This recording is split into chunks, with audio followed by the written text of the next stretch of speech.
Hi everyone, welcome to the last dashboard, and that's the jobs and labor productivity dashboard on the Kofi Connect platform.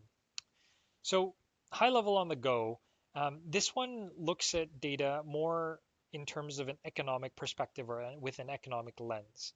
And just quickly going over in terms of the data that we present here, it's really four major categories. That's nominal GDP, real GDP, the number of direct jobs, as well as the labor productivity on an hourly basis. And so this data is from the Canadian Productivity Accounts and is reported on an annual basis. And so here on the left side of the screen, you can see we have two bar charts.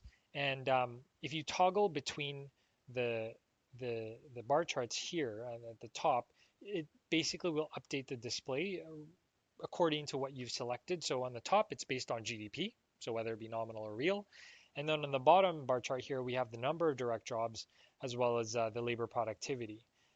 If you hover over it, similar to before, you get that breakdown in terms of the value that's associated with it. So this would be in 2023 wood product manufacturing in Alberta, there's 9,985 direct jobs. Um, that leads to the geography actually. So it breaks it down between the different provinces, or you can look at it on a Canada-wide basis. Um, and the one other thing to mention is really the sector. And the sectors that we have captured as under the forestry sector is the wood product manufacturing, support activities for forestry, paper manufacturing, and forestry and logging.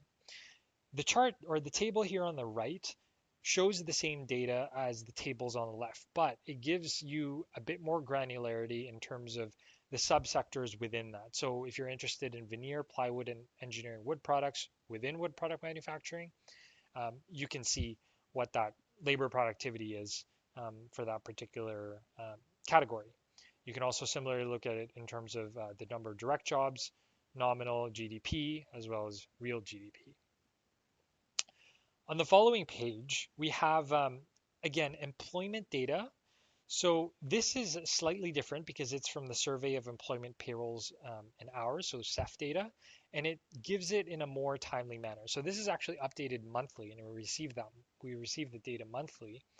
So there is some potential concerns about, it being how accurate it is, but it gives a more at least up-to-date figure and gives you an idea in terms of directionally, how we're heading. Um, Now, what we have here is the same as before, bar chart on the top representing each of those four categories we had mentioned before. Hover over it and you'll see a card um, and the associated data. And then on the table here, you can actually see the granular breakdown. So within forestry and logging, for example, there's three subcategories, and you can see how many jobs there are associated with it. So this is specifically for BC, and you can select within individual provinces or again Canada on an aggregate, and then you can see how it trends over time. That's it for the series of dashboards. Thank you, and hope you enjoy using our platform.